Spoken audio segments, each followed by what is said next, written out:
I'm very protective over my kids. And I didn't want somebody else to discipline my children. I didn't want him talking ugly to them or hurting their feelings. And I remember one point in time where Christopher spanked my son really hard, and I got very upset with him, and I said, you can't do that to my son. I said, he's 3, he's a baby still. Like, you can't just do whatever you want. I mean, and he got upset, and he's like, well, you know, he needs to learn. He needs to man up. He's a man. I said, he's 3. He's 3.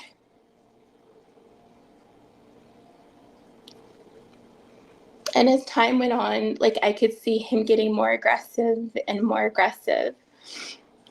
And I stood up for my kids all the time. I didn't like how he, like I said, how he talked to them, how he wanted them to stand in the corner all the time. And I didn't like that. So I stayed a little bit longer. I ended up eventually getting pregnant with Faith. And it was probably, I want to say, maybe early September that I found out that I was pregnant with Faith. And I remember telling him that I was pregnant, and he wasn't happy about it. So I called my parents back home here in Albuquerque, and I told them the situation. And I said, well, Christopher wants me to get an abortion with Faith. And my parents said, no, you're not. And I said, I'm not. So I know he was very upset about me keeping Faith at that point in time. So I came home. My grandma had gotten very sick, and I decided to come home. And after that, I just kind of stayed here in New Mexico, because at that time we weren't getting along, and we were just like newlyweds, and that should have never happened. But I saw things, like I said, that were just, it wasn't right about him. So I moved home. So we stayed there. It was super uncomfortable. My mom felt the tension between the both of us. My children felt it as well. And at the time, Faith started moving. Like, I could start, I felt her moving around in my stomach. And I told Christopher, I said, look, I said, put your hand on my stomach. I said, can you feel her move? He said, no.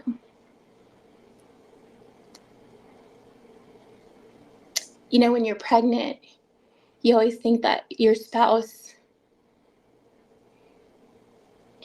is going to be super supportive and be super excited that you're pregnant and bringing a life into this world for him, right? But I didn't get that. I didn't get that support that I needed. My mom and dad live in a trailer, and he doesn't like that. It's a house, right? Still. So he rented a room at Kirtland Air Force Base, and they have like lodging there, which is like a house, old base housing, and we ended up getting one of those. And we stayed there for a while. I remember one night in particular where we all had went out and got something to eat to bring it back to the room. I had went into the restroom, I believe that's where I was at, and Faith was in her car seat, and my oldest daughter was in the living room with my son and Christopher. Well, anyways, I guess I wasn't moving fast enough for Christopher, but the baby started crying. Faith started crying. And, she's crying and I'm trying to get to her as fast as I can. And when she was in the car seat, my oldest daughter at the time witnessed this with my 3-year-old son. When she was in the car seat, he ended up hitting the car seat against the wall.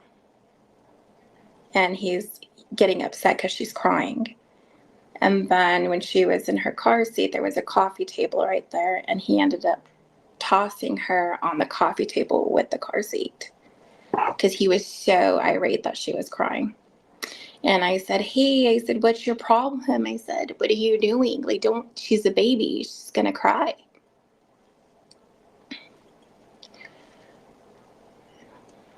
I wish I would have just...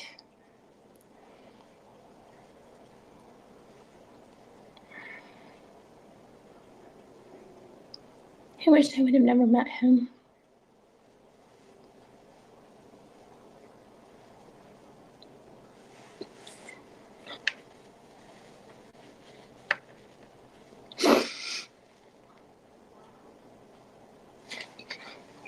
I'm sorry.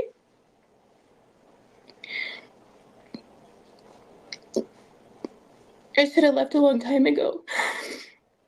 Because no children ever deserve this. My kids didn't.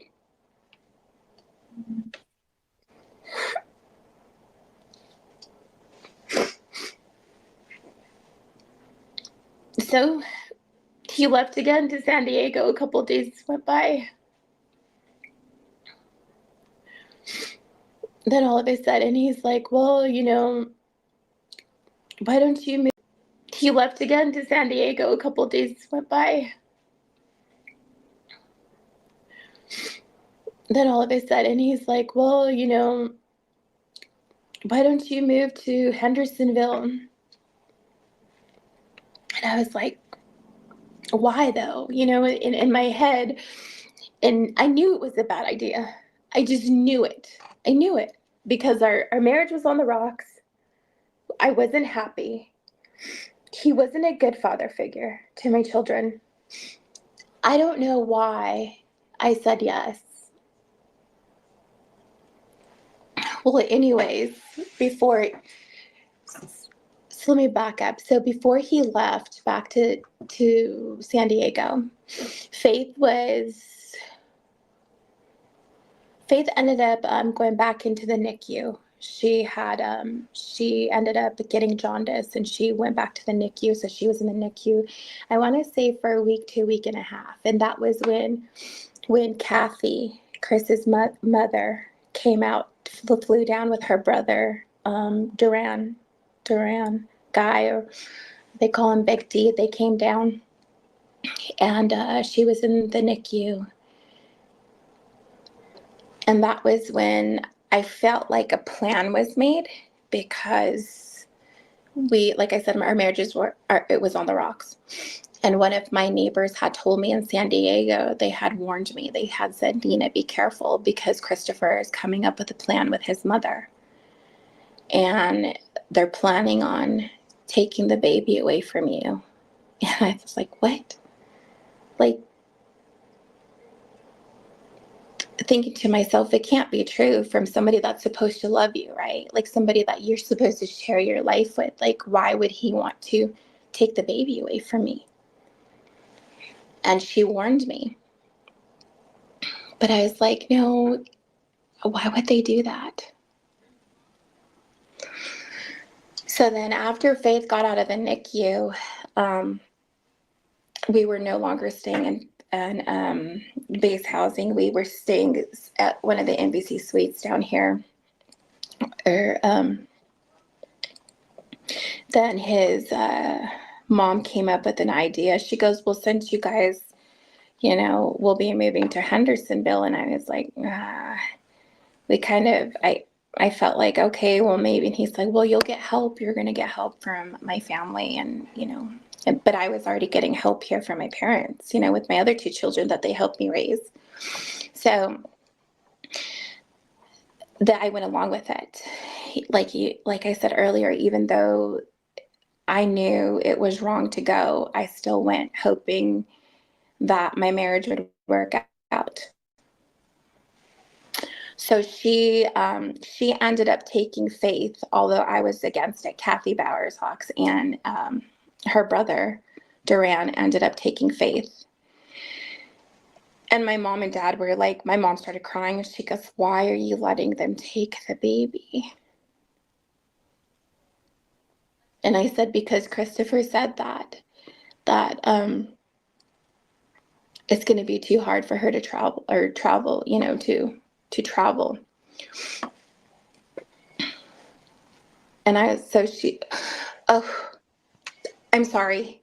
They went back. So Kathy and Big D went back to Tennessee. So 2 weeks later, about 3 weeks, maybe 3 weeks later, Kathy ended up coming back by herself. I do apologize. She came back by herself to pick up Faith. She was here in Albuquerque for one night, and I was, even though I was against it, I let her go with Kathy, because Christopher said it was going to be too hard to travel with her being a new baby. So he came out from San Diego, rented a U-Haul, packed all our stuff, and we pretty much left. And that's how I ended up in Hendersonville, Tennessee.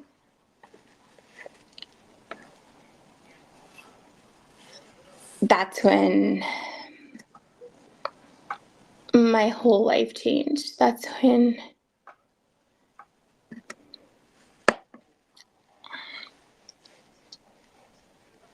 my nightmare happened.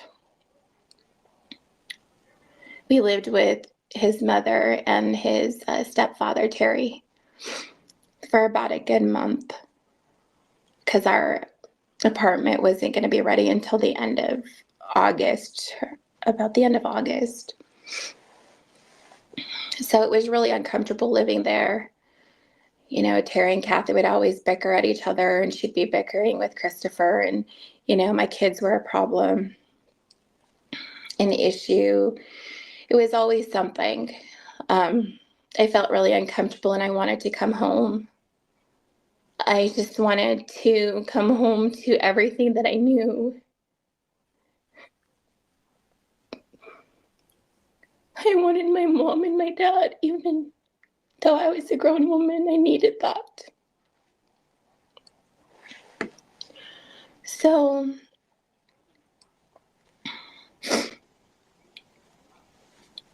we all had to get along, tried to for the most part, but it was just an awkward situation. I always felt like we were the outcast. Never felt accepted by the Proudfits or the Bowerstocks. On one occasion, Christopher was cutting my oldest daughter's nails, and she didn't want her nails cut. And Christopher, you know, grabbed a hold of her hand and she pulled her hand away. And my daughter at the time had braces.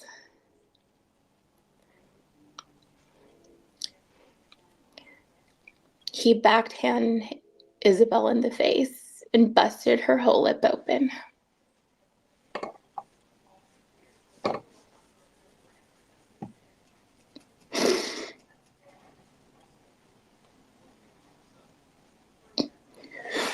I should have left, but I didn't.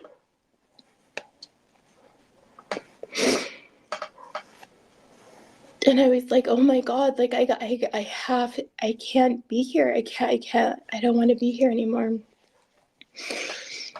So I would come up with every excuse just to come home, but yet, you know, I couldn't come home.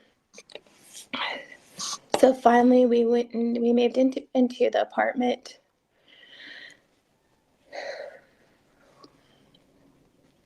And a phone call, like as soon as Christopher was leaving, he settled us in, got a storage unit of what couldn't fit in the apartment. He got everything ready, all right? Him and his family.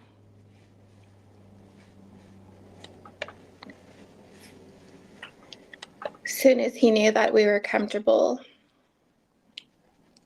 he left back to San Diego.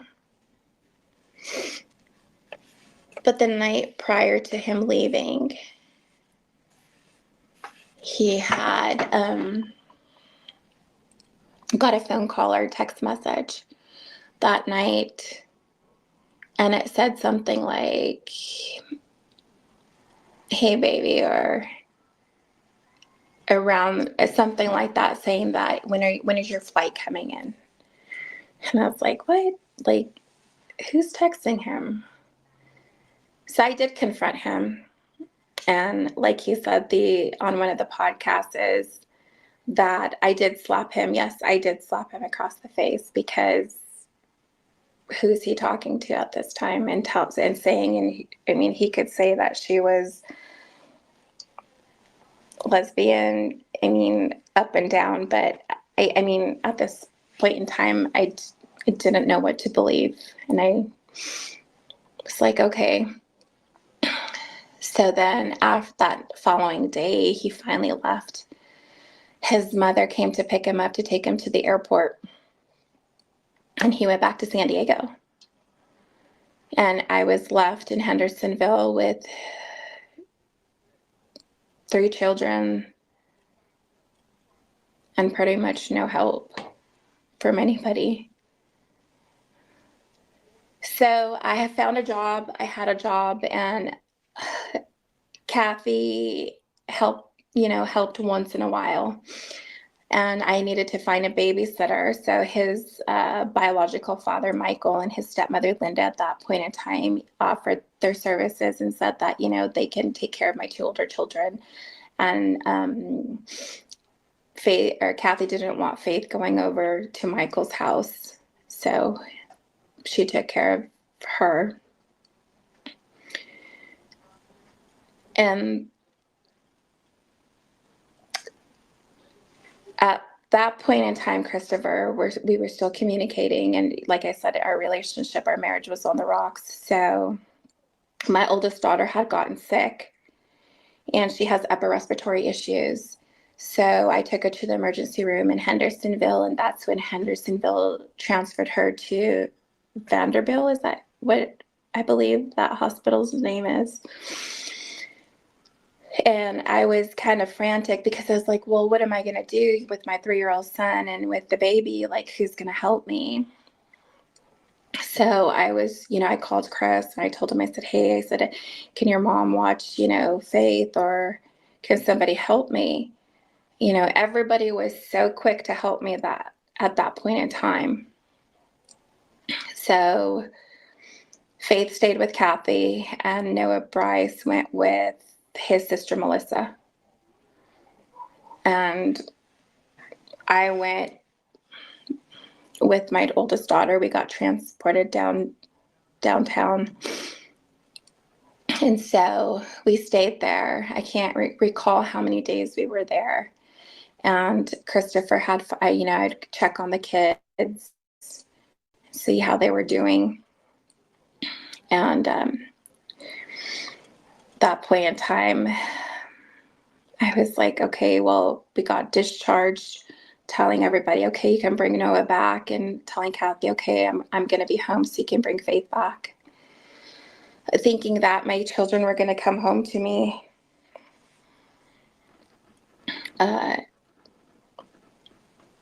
I get back to the apartment complex, and I pulled into the parking lot, and I see Melissa just pulled in right next to me. It seems like they were already there waiting for me to get there. And then she said, I can't stay. I would love to stay, but I can't stay because I don't know what they were doing. And she does, my son gets out of her van, and then we walk inside, and I was waiting, for Faith to get there. And we weren't there but less than maybe 5 minutes. And I hear a knock at the door. And I was like, oh, great, Faith is home.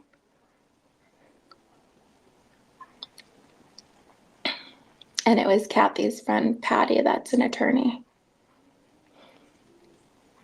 And she said, called me by my real name, Gomez, and I was like, yeah, and she said, you've been served.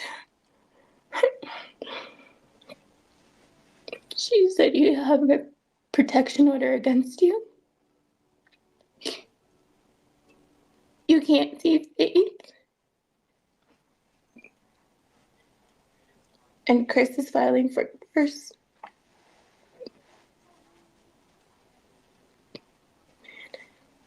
And I was like, what? So then I go back, and thinking like my heart just drops. Like, what? Like, is this a dream? Like, this can't be happening to me. Like, this cannot be happening to me right now. So then I get on the phone and I try calling Chris and he didn't answer. And then I was like, rushing around, and I get my kids in the truck and I go to the Gallatin police department, and I, was ringing the call button.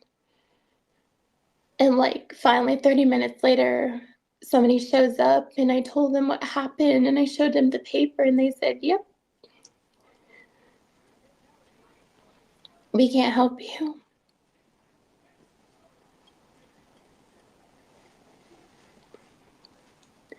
All I can think about is my baby. Like, how am I going to get my baby back? Like, why is this happening to me?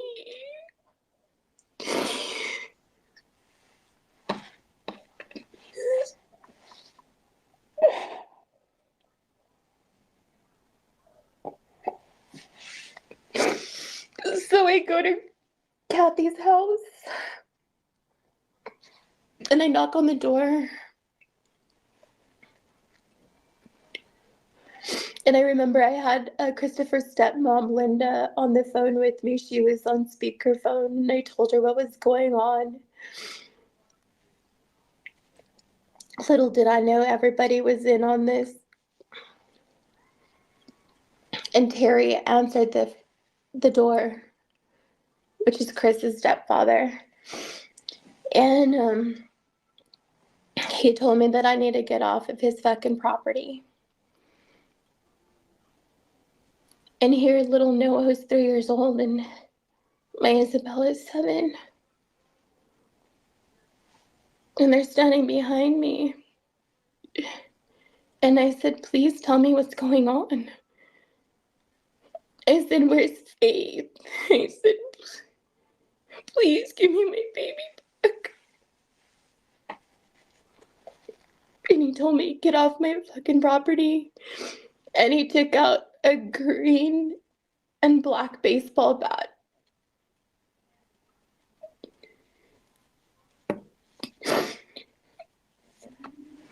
And he told me to fucking leave or he's gonna bash me and my kids' heads.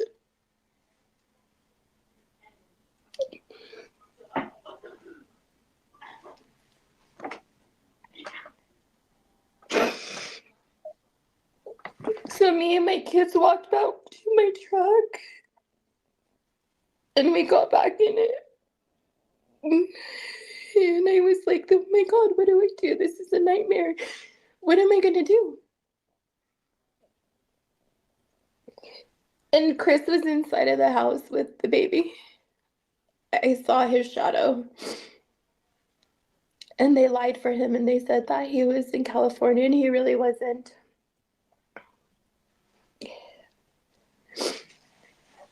So we go back to the apartment and I'm trying to gather all my thoughts together. I'm trying to keep as calm as I can for my other 2 children, but all I could do is just cry and just think, like, what is my next move? What am I going to do now? I'm so far away from home. I'm far away from my parents. I'm far away from everything that I've ever known. So then I make a call to my brother, who, he lives in Phoenix. And I told him what was going on, and he was so upset. And he's like, oh my God. And he's like, have you called mom and dad yet? And I said, no.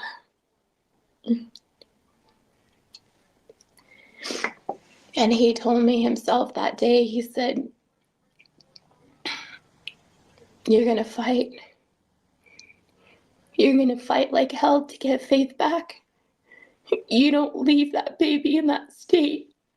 You fight like hell to get her back, whatever it takes.